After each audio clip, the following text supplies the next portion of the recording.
आज भारत में धर्म और जाति के नाम पर गहरी खाई है। आपके सर्वोदय और एकता के प्रयासों से आज की नफरत को कैसे दूर करें? सर्वोदय का अर्थ है सबका उदय। आज की खाई को पाटने के लिए हमें अपने हृदय में परिवर्तन लाना होगा। सबसे पहले हमें अपने घरों और समुदायों में छोटे छोटे प्रयास शुरू करने चाहिए। अलग अलग धर्मों के पड़ोसियों के साथ भोजन करें, उनके त्योहारों में शामिल हों। शिक्षा में सभी धर्मों के प्रति सम्मान का पाठ अनिवार्य हो। राजनीतिज्ञों को याद दिलाएं कि वसुधैव कुटुंबकम हमारी संस्कृति का मूल है। सत्याग्रह का मार्ग अपनाएं, नफरत का अहिंसक विरोध करें, बातचीत के द्वार खुले रखें। याद रखिए, ईश्वर एक है, रास्ते अलग अलग हैं। भ्रष्टाचार हर तरफ है। आपकी सत्य की राह से इसे कैसे खत्म करें और व्यवस्था में ईमानदारी कैसे लाएं? सत्याग्रह और आत्मशुद्धि से ही भ्रष्टाचार मिटेगा। पहले अपने दैनिक जीवन में ईमानदारी को अपनाएं।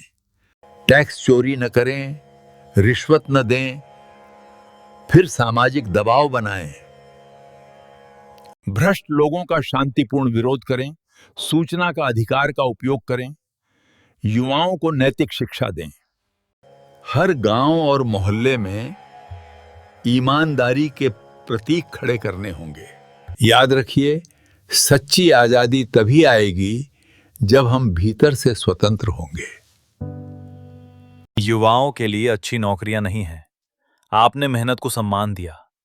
आज के समय में रोजगार के लिए क्या रास्ता सुझाएंगे? युवा स्वयं अपना रोजगार सृजित करें। हर क्षेत्र में आत्मनिर्भरता का बीज बोएं।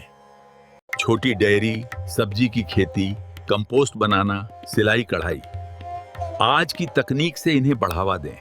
सरकार को चाहिए कि वो बड़े उद्योगों को प्रोत्साहन देने के साथ लाखों छोटे उद्योगों को सहारा दें। जिस समाज में हर हाथ को काम मिले, वही सच्चा विकास है।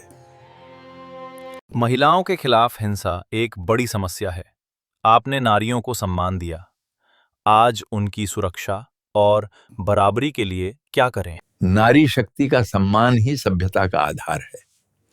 पहले पुरुषों को संस्कार दें, घर से शुरुआत करें। बेटे बेटी में भेद न करें। शिक्षा में नैतिक मूल्यों और सम्मान का पाठ अनिवार्य करें। कानून का कड़ाई से पालन हो, पर साथ ही समाज की मानसिकता बदलनी होगी। महिलाओं को आत्मनिर्भर बनाने के लिए शिक्षा और रोजगार दें। हर गांव में महिला सुरक्षा समितियां बने और पीड़िताओं को न्याय मिले। याद रखिए, जो समाज अपनी नारियों का सम्मान नहीं करता, वो कभी उन्नति नहीं कर सकता। देश की समस्याओं से निराश आम भारतीय के लिए आपका सबसे बड़ा संदेश क्या है? क्या एक व्यक्ति सचमुच बदलाव ला सकता है? एक व्यक्ति ही बदलाव लाता है। मैंने स्वयं देखा है, एक सत्याग्रही की आत्मा में पूरी सृष्टि की शक्ति होती है। निराशा ईश्वर द्वारा दी गई परीक्षा है। आप अपने घर से, अपने मोहल्ले से शुरुआत करें। स्वच्छता, सहयोग, ईमानदारी, छोटे छोटे सत्य और अहिंसा के कदम बड़े परिवर्तन की नींव रखते हैं। याद रखिए, वो तूफान भी कहां से आता है? एक हवा के झोंके से ही तो।